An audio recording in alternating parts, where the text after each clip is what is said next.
มากินบันกวนน้ำกันเด้อพี่น้องซื้อบันกวนมากินเนาะเดี๋ยวจะหุ้ยหน้าด้วยถั่วดินแล้วก็หอมเจียวเนาะน้ำแจ่วเนาะแซ่บๆน้ำกัน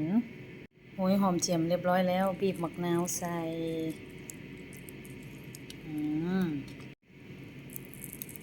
มะนาวใส่จ้าแล้วก็กิน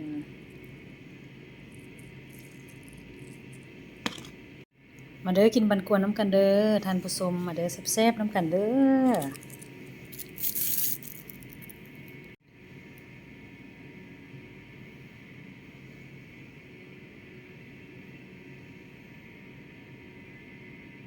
น้ำกันเด้อกินน้ำกันพี่น้องแซ่บๆน้ำกันเด้อจ้ามานี่เลยใส่น้ำจิ้มแจ่วหวานๆ